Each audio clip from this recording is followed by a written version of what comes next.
Assalamualaikum warahmatullahi wabarakatuh. Sebelumnya perkenalkan saya Tiara Hanum, perwakilan dari kelompok 4. Di sini saya akan menyampaikan hasil diskusi dari kelompok kami, yaitu mengenai materi evaluasi kinerja dan peran guru dalam administrasi PTK. Di mana di kelompok kami ini terdiri dari Dela Reskita Amanda, Egi Ahmad Firuki, Tiara Hanum, Bayu Setia, Putra, Raihan Kurnia, Nur Happy, Ibnu Hafiz Mana, dan juga Serina Octavia. Nah, di sini kita akan membahas apa itu evaluasi kinerja PTK. Menurut Kamus Besar Bahasa Indonesia, arti dari kata evaluasi adalah penilaian. Evaluasi adalah suatu proses untuk menyediakan informasi tentang sejauh mana suatu kegiatan tertentu telah dicapai. Bagaimana perbedaan pencapaian itu dengan suatu standar tertentu untuk mengetahui apakah ada selisih di antara keduanya, serta bagaimana manfaat yang telah dikerjakan itu bila dibandingkan dengan harapan-harapan yang ingin diperoleh. Evaluasi itu diperlukan untuk mengetahui tingkatan suatu objek yang dievaluasi tersebut. Dalam konteks evaluasi guru atau tenaga pendidik, yang menjadi objek evaluasi ialah guru atau tenaga pendidik tersebut. Nah, evaluasi tersebut menganalisis seberapa besar presentasi kinerja guru dalam melaksanakan tugasnya. Selanjutnya, masih juga definisi dari evaluasi kinerja PTK, yaitu merupakan upaya pengumpulan, pengolahan, analisis, dan interpretasi data tenaga pendidik sebagai acuan dalam pengambilan langkah selanjutnya. Dalam pelaksanaan evaluasi kegiatan tersebut, memerlukan syarat-syarat dan prinsip yang perlu dipenuhi sebelum kegiatan dilaksanakan.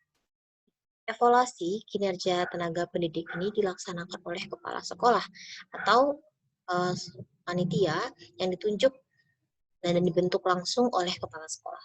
Kegiatan ini setidaknya dilakukan 1 tahun sekali.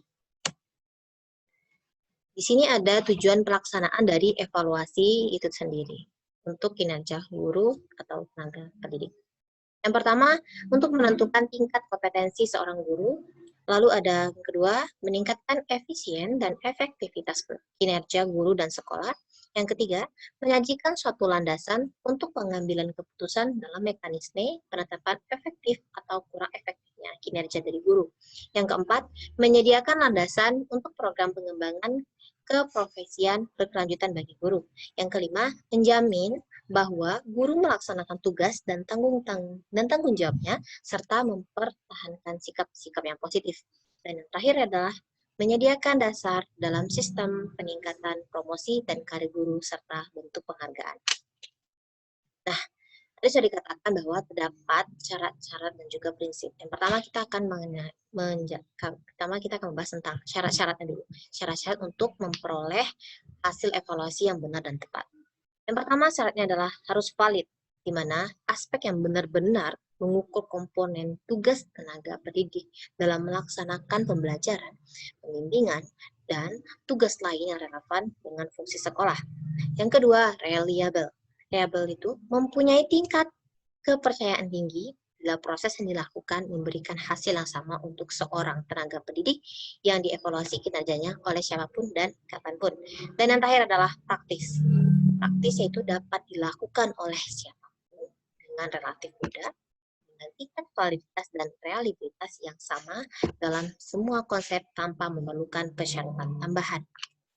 Lalu di sini ada prinsip-prinsip pelaksanaan evaluasi kinerja pendidik.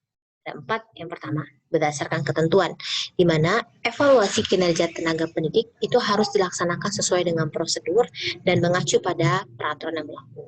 Lalu, dia harus berdasarkan kinerja, di mana kinerja yang dapat diamati dan dipantau sesuai dengan tugas pendidik sehari-hari dalam melaksanakan kegiatan pembelajarannya, pembimbingan, dan atau tugas tambahan yang relevan dengan fungsi sekolah. Selanjutnya berlandaskan dokumen PK guru, yaitu penilaian guru tenaga pendidik.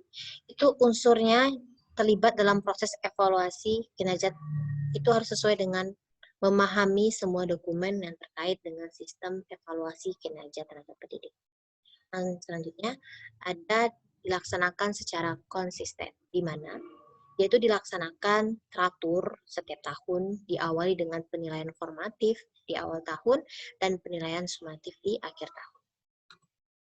Nah, selanjutnya ada aspek dalam mengevaluasi tenaga pendidik. Terdapat beberapa aspek. Yang pertama itu terkait dengan evaluasi guru mata pelajaran. Nah, apa aspeknya? Yang pertama, itu merencanakan dan melaksanakan tugas pembelajaran. Yang kedua, mengevaluasi dan menilai. Yang ketiga, menganalisis hasil penilaian. Dan yang keempat, melaksanakan tindak lanjut dari hasil penilaian. Nah, selanjutnya, itu aspek dari evaluasi guru BK, bimbingan konseling. Nah, evaluasi yang meliputinya adalah merencanakan dan melaksanakan bimbingan, mengevaluasi dan menilai hasil bimbingan. Yang ketiga, menganalisis hasil evaluasi bimbingan. Dan yang keempat, melaksanakan tindak lanjut dari hasil bimbingan. Selanjutnya di sini ada prosedur pelaksanaan evaluasi kinerja tenaga pendidik. Evaluasi kinerja tenaga pendidik setidaknya dilakukan 1 tahun sekali pada tiap sekolah, dan evaluasi tersebut dilaksanakan oleh kepala sekolah, sudah dijelaskan juga. Terus pada penelitian atau penilaian, petugas itu petugas peneliti sidak ke tempat itu mengajar guru terkait.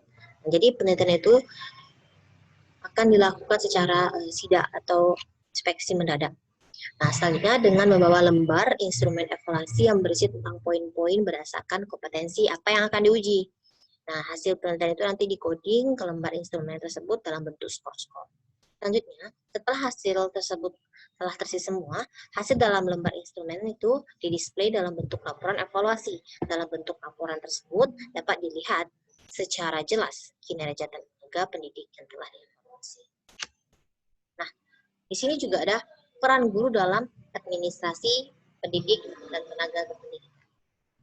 Yang pertama, membuat buku induk pegawai. Yang kedua, mempersiapkan usul kenaikan pangkat pegawai negeri, pejabat, karpet, cuti pegawai, dan lain-lain. Yang ketiga, membuat inventarisasi semua file kepegawaian, baik kepala sekolah, guru, maupun tenaga tata administrasi. Keempat, membuat laporan rutin kepegawaian harian, mingguan, bulanan, dan tahunan. Yang kelima, membuat laporan data sekolah dan pegawai. Yang keenam, mencatat tenaga pendidik yang akan mengikuti penataran. Yang ketujuh, mengarsipkan surat keputusan kepala sekolah tentang proses KBM, mempersiapkan surat keputusan kepala sekolah tentang proses KBM, surat tugas, surat kuasa, dan lain-lain. Nah, sekian pemaparan materi yang dapat kami sampaikan mengenai evaluasi kinerja dari pendidik dan tenaga pendidikan. Nah, di sini selanjutnya akan ada kasus yang terkait dengan evaluasi tersebut. Kasus tentang evaluasi kinerja dan peran guru dalam administrasi pendidikan. Nah, di sini kami menemukan ada masalah yang terkait dengan evaluasi kinerja guru, di mana saat pengevaluasian itu nampak bahwa pendidik itu masih banyak yang tidak membuat perangkat mengajar seperti RPP. Terus yang kedua, banyak juga tenaga pendidik seperti tenaga tata usaha itu tidak teliti dalam menyimpan arsip berkas peserta didik, seperti ijazah yang hilang. Lalu yang ketiga, pendidik tidak teliti dalam menyimpan hasil belajar. Nah, karena tidak teliti dalam menyimpan tadi, maka tidak dapat melakukan analisis pada hasil belajar tersebut. Nah, penyebab dari masalah tersebut itu, yang pertama,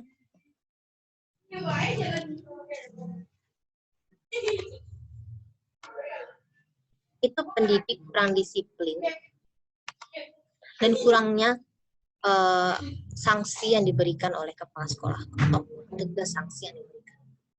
Terus kalau untuk kasus yang kedua, tenaga usaha itu kurang profesional karena masih banyak yang tenaganya itu adalah tenaga honorer, bukan pegawai negeri. Lalu yang ketiga itu kurangnya kontrol dari wakil kurikulum. Nah, ada pun solusi dari permasalahan tersebut.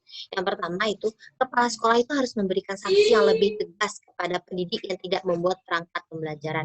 Yang kedua, kepala sekolah itu harus memberikan fasilitas berupa pelatihan dan mengarahkan tenaga usaha untuk lebih rapi dalam mengarsipkan berkas peserta didik dan hal lainnya.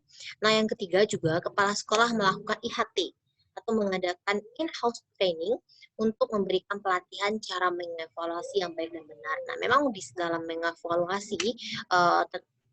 mengevaluasi kinerja dari pendidik dan tenaga kependidikan ini sangat berpengaruh atau sangat perlunya peran dari kepala sekolah selaku administrator di sekolah tersebut atau manajer dari sekolah tersebut. Sekianlah pemaparan materi dan kasus yang dapat kami sampaikan dari kelompok 4. Saya mohon maaf jika ada kekurangan. Saya akhiri, wabillahi taufiq wal hidayah. Wassalamualaikum warahmatullahi wabarakatuh.